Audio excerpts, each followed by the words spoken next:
Hello everyone and welcome back to my channel. मैं उम्मीद करता हूँ आप सभी लोग अच्छे से होंगे और आपके जो भी आने वाले एग्ज़ाम्स हैं उनकी प्रिपरेशन आपकी अच्छे से चल रही होगी। मैंने स्टार्ट किया था कि मैं टॉपिक वाइज आपको पढ़ाऊँ, जैसे मैंने जियोग्राफी स्टार्ट किया था फिज़िकल फीचर से, लेकिन उस पर लोगों ने मतलब बच्चों ने कुछ ज़्यादा प्यार दिया नहीं। तो मुझे लगा कि शायद एमसीक्यूज़ ही बच्चों को पसंद है, तो हम एमसीक्यूज़ ही फिर करेंगे। अगर आप चाहते हैं कि मैं टॉपिक वाइज आपको चीज़ें बताऊँ थोड़ी बहुत जो भी मुझे पता है, तो आप मुझे कमेंट में बताएं, तो हम टॉपिक स्टार्ट कर लेंगे। अब आज मैं ग्रेविटी के कुछ बेसिक क्वेश्चंस लेके आया हूँ। हमने देखा कि सब इंस्पेक्टर में भी बेसिक कंसेप्चुअल क्वेश्चंस हमसे पूछे गए थे साइंस में, और जनरल साइंस एक ऐसा पार्ट है जो एसएसबी के हर एक एग्ज़ाम में रहता ही है। कोई भी एग्ज़ाम है, जनरल साइंस, कंप्यूटर, इंग्लिश, ये सब चीज़ें उसका पार्ट होती ही हैं। तो हम साइंस के आज कुछ क्वेश्चंस करेंगे जो कि ग्रेविटी पे बेस्ड है, ठीक है। अब कहता है astronauts in space can not stay erect, this is because in space क्या होता है, स्पेस में वहाँ ग्रेविटी नहीं होती है, vicious forces of the atmosphere are very strong, solar wind exert an upward force, atmospheric pressure is very low. तो इसका जो करेक्ट आंसर है दैट इज वहाँ पे कोई ग्रेविटी नहीं होती है, और ये एक वेटलेसनेस की सिचुएशन होती है, इसलिए वहाँ पे वो सीधे खड़े नहीं रह सकते हैं, ठीक है। अब दूसरा क्वेश्चन है, if an apple is release from an orbiting spaceship it will, क्या होगा, fall towards earth, move at a lower speed, move along with spaceship at the same speed, move at a higher speed. तो इसका जो correct option है वो ये है कि वो स्पेसशिप के साथ ही सेम स्पीड में चलेगा, that is option number C, ठीक है। उसके बाद the leaning tower of Pisa does not fall because, leaning tower Pisa कह लीजिए, पिज़्ज़ा कह लीजिए, जो भी आपको कहना है, कोई फ़र्क नहीं पड़ता है। अब वो थोड़ा सा इंक्लाइंड है। अब क्वेश्चन ये है कि वो गिरता क्यों नहीं है ना, इंक्लाइंड भी है और उस पर विद टाइम ग्रेविटी उस पर एक्ट करती जाएगी और फाइनली उसको एक टाइम पे गिर जाना चाहिए था, लेकिन वो गिर क्यों नहीं रहा है। वो इसलिए कि it is tapered at the top, it covers a large base area, its centre of gravity remains at the lowest point, या फिर the vertical line through the centre of gravity of tower falls within its base. आप बस ये याद रखना कि जो centre of gravity है, उस vertical line through the centre of gravity of tower falls within its base. अब इसका थोड़ा सा यहाँ पे एक्सप्लेनेशन मैं आपको बताता हूँ। कहता है कि every object has a mass and it has centre of gravity. अब सेंटर ऑफ ग्रेविटी क्या होता है कि पूरी बॉडी का जो मास होता है वो एक जगह पे कंसंट्रेटेड होता है, उसी को हम कहते हैं सेंटर ऑफ ग्रेविटी, ठीक है। और हर ऑब्जेक्ट का मास होता है तो उसका सेंटर ऑफ ग्रेविटी भी होगा ही, ठीक है।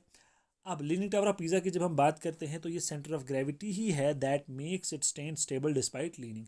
तो उसी की वजह से ये क्या है, सीधा खड़ा है, गिरता नहीं है, ठीक। तो जिस किसी का भी जो सेंटर ऑफ ग्रेविटी, अगर हम सेंटर ऑफ ग्रेविटी से कोई लाइन ड्रॉ करेंगे तो वो कहाँ पे जाएगी, falls within its base. उसका जो बेस होगा उसके कहीं, उस पर कहीं भी जगह पे वो सेंटर ऑफ ग्रेविटी से ड्रॉ की हुई लाइन मिलेगी, तो वो चीज़ गिरेगी नहीं, अगर वो लीन भी करती है या क्या भी करती है। शायद माइकल जैक्सन भी यही कंसेप्ट यूज़ करके शायद वो लीन करता हो या क्या हो, ठीक है। तो the weight of human body is maximum at poles, same at every place, maximum at equator, more on the mountain and plain. अब यहाँ पे आपको ध्यान रखना है, हमें मास पूछा है या वेट पूछा है। मास चेंज नहीं होता है, वेट प्लेस टू प्लेस आपका चेंज होता है। इस वाले क्वेश्चन में हमारा वेट जो है वो मैक्सिमम एट पोल्स होता है, ये आप याद रखना। जैसे ही हम इक्वेटर से पोल्स की तरफ जाते हैं तो ये वेट इंक्रीज होता जाता है, ठीक है। यहाँ पे इसकी एक्सप्लेनेशन है, मैंने आपको बता दिया कि फोर्स ऑफ अट्रैक्शन जो है वो पोल्स पे ज़्यादा है एज़ कम्पेयर टू इक्वेटर, इसलिए हमारा क्या है, पोल्स पे ज़्यादा वेट है एज़ कम्पेयर टू इक्वेटर या जो लोअर लेटीट्यूड्स है उनके मुकाबले में भी। अब कहता है an artificial satellite orbiting around the earth does not fall down, this is so because the attraction of earth, ठीक है। जो हमारी सैटेलाइट, आर्टिफिशियल सैटेलाइट ऑर्बिट कर रही है अर्थ को, वो नीचे नहीं गिरती है, क्योंकि attraction of earth does not exist at such a distance, कि वहाँ पे ये अट्रैक्शन ऑफ अर्थ है ही नहीं। Is neutralise by the attraction of moon, moon की अट्रैक्शन से और अर्थ की अट्रैक्शन से वो न्यूट्रलाइज हो जाता है, मतलब एक दूसरे को वो कैंसिल कर लेते हैं। Provide the necessary speed for its steady motion, provide the necessary acceleration for its motion, ठीक है। अब यहाँ पे जो इसका करेक्ट ऑप्शन है वो है provides the necessary acceleration for its motion. मतलब ये है कि जो अट्रैक्शन ऑफ अर्थ है वो उसको नेसेसरी ये देती है एक्सेलरेशन उसके मोशन के लिए। जिस तरह सन ने पूरे इसको पकड़ के रखा हुआ है सोलर सिस्टम को, और हर एक प्लैनेट का अपना डिफाइंड जो है इलिप्टिकल ऑर्बिट है, वैसे ही यहाँ पे भी केस है कि अर्थ की अट्रैक्शन की वजह से उसको एक्सेलरेशन मिलती है मोशन के लिए, ठीक है। अच्छा, अब कहता है satellites keep moving in its orbit around the earth due to, अब सैटेलाइट किसकी वजह से चलती हैं, centrifugal force, centripetal force, gravitational forces और सम अदर फोर्सेज। तो इसका करेक्ट ऑप्शन है सेंट्रीपिटल फोर्सेज।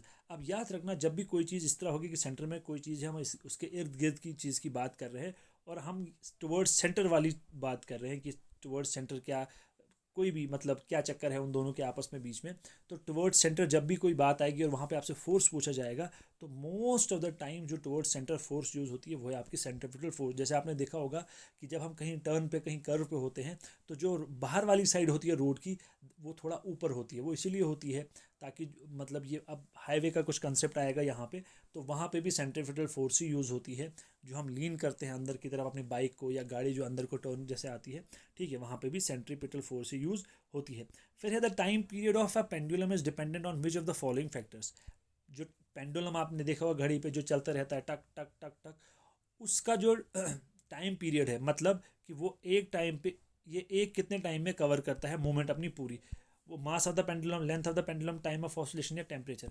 इसका जो करेक्ट ऑप्शन है वो आपका लेंथ ऑफ द पेंडुलम। जो लेंथ है उस पर डिपेंड करती है, ठीक है, उसकी जो टाइम पीरियड है उसके लेंथ पे डिपेंड करता है। और साथ में ये भी याद रखना कि ग्रेविटी एक्टिंग ऑन इट, अगर ऑप्शन में दोनों होंगे टाइम ये लेंथ एंड ग्रेविटी, तो फिर दोनों को आपने मतलब उस वाले ऑप्शन को आपने टिक करना है। फिर है a pendulum clock runs faster in which of the following. जो पेंडुलम है क्लॉक का वो कब फास्ट होता है, समर में, विंटर में, स्प्रिंग सीजन में या रेनी सीजन में, तो ये आपका होता है विंटर में। अब वो कैसे, देखिए समर में क्या होता है, मेटल एक्सपैंड करता है तो लेंथ भी क्या हो जाती है, इंक्रीज। अब जितनी ज़्यादा लेंथ होगी तो उतना ज़्यादा टाइम चलेगा उसको डिस्टेंस कवर करने में, सेम डिस्टेंस है।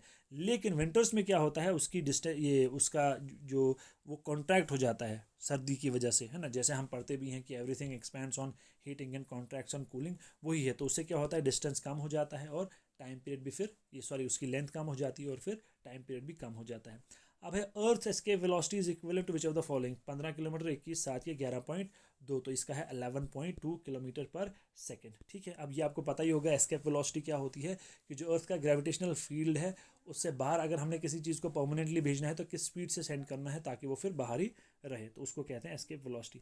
अब कहता है there is no atmosphere on the moon because of, ठीक है। अब ये थोड़ा सा इसका जो करेक्ट ऑप्शन है वो है the escape velocity of gas molecules on it is less than the root mean square velocity here. बहुत कंसेप्चुअल चीज़ है, लेकिन अगर आप लॉजिकल वे में भी इसको करेंगे तो भी आप इसका आंसर कर सकते हैं कि it is near to earth. इसका तो कोई लॉजिक ही नहीं है ना, अर्थ के नज़दीक है, सन से इसको लाइट मिलती है और अर्थ के अराउंड चक्कर लगाता है, इस चीज़ से कोई लॉजिक नहीं बन रहा है, तो वैसे करके भी आप इसको कर सकते हो, ठीक है। उसके बाद आपका नेक्स्ट क्वेश्चन है which of the following statements are correct, ठीक है। The first mention of gravitational waves was given by Newton, ठीक, ये न्यूटन ने दिया था। और gravitational waves were produced during a comet's impact on trans Neptunian objects. और थर्ड है recently gravitational waves were detected by LIGO। इसका जो करेक्ट ऑप्शन है that is C, only 3। Einstein mentioned gravitational waves in his general theory of relativity 1916, ठीक है। अब यहाँ पे देखना ग्रेविटेशनल वेव्स की बात हो रही है तो ये थोड़ा सा ध्यान से आपको वर्ड्स पढ़ने हैं। बहुत सारी चीज़ें एग्जाम में हम फटाफट कर लेते हैं, जैसे बहुत से बच्चों का इंक्लूडिंग मेरा भी आईपी एड्रेस का क्वेश्चन जो है वो गलत हो गया, उसका सही आंसर यूआरएल था, तो हमने फटाफट से पढ़ लिया, वेब एड्रेस पे ध्यान नहीं दिया। तो वैसे करके छोटी छोटी चीज़ें, छोटे छोटे वर्ड्स होते हैं, उसकी वजह से क्वेश्चन आपका गलत हो जाता है। आपको आता भी है तो भी, इसलिए जो की वर्ड्स हैं वो पढ़ना बहुत ही इंपॉर्टेंट है, ठीक। अब अगर आप इस एक्सप्लेनेशन को पढ़ना चाहेंगे तो ये आप पढ़ सकते हैं, यहाँ पे आप पॉज करके पढ़ सकते हैं। उसके बाद हमारा नेक्स्ट क्वेश्चन है force of gravitational attraction is dependent on. अब ये किस पे डिपेंड, जो दो देखिए जो कंसेप्ट है वो ये है कि दुनिया में जो भी चीज़ें हैं वो एक दूसरे को क्या कर रही हैं, अट्रैक्ट कर रही हैं, ठीक है। ग्रेविटेशनल अट्रैक्शन का यही एक प्रिंसिपल है। ग्रेविटी अलग है और ग्रेविटेशनल अट्रैक्शन अलग चीज़ है। अब ये कहता है बताओ भाई किस पे डिपेंडेंट है, inversely proportional to the square of distance between the two bodies, ठीक, मतलब आर स्क्वायर जो है वो आपके अपॉन में आएगा। Inversely proportional to the product of masses of the two bodies, तो इनवर्सली प्रोपोर्शनल वो नहीं है, इसमें हमारा आएगा ओनली ऑप्शन 1 इज़ करेक्ट, क्योंकि जो हमारा फॉर्मूला है वो ये है G is equal to M1 M2 upon R का स्क्वायर, ठीक है। हाँ G M1, हाँ F is equal to sorry G नहीं, F is equal to G M1 M2 upon R का स्क्वायर। तो जो ये सेकंड वाला ऑप्शन है ये इन्वर्सली प्रोपोर्शनल नहीं है, मास जो होता है वो इन्वर्सली प्रोपोर्शनल नहीं होता है, वो डायरेक्टली प्रोपोर्शनल होता है, ठीक है। तो जो डिस्टेंस उन दो के बीच में होता है वो ये स्क्वायर ऑफ डिस्टेंस जो उनके बीच में है वो आपका इन्वर्सली प्रोपोर्शनल होता है, ठीक है। तो ये थे कुछ क्वेश्चंस, मैं उम्मीद करता हूँ आपको कुछ कंसेप्ट क्लियर होंगे। तो वीडियो अगर आपको अच्छा लगता है तो आप इसको शेयर ज़रूर करें और अगर आप चाहते हैं कि हम टॉपिक स्टार्ट करें, जैसे मैंने ग्रेविटी स्टार्ट की, सॉरी मैंने जियोग्राफी स्टार्ट की थी और मैंने सोचा था कि फ़िज़िकल फीचर्स हम पढ़ेंगे, उसके बाद जो भी, क्योंकि वहाँ पे 2-4 टॉपिक हैं जियोग्राफी के, वो करेंगे, उसके बाद नेक्स्ट चीज़ हम लेंगे। अगर आप वैसे करना चाहते हैं तो फिर आप मुझे बताइए कमेंट्स में, तो फिर हम वैसे ही स्टार्ट करेंगे। क्योंकि मैंने एक वीडियो अपलोड किया था, वहाँ पे बच्चों ने ज़्यादा मतलब उसको देखा नहीं, तो मुझे लगा शायद एमसीक्यूज़ में ही लोगों बच्चों को मज़ा आ रहा है, एमसीक्यूज़ ही पसंद आ रहे हैं, तो हम एमसीक्यूज़ ही फिर करेंगे। ठीक है, thank you and all the very best.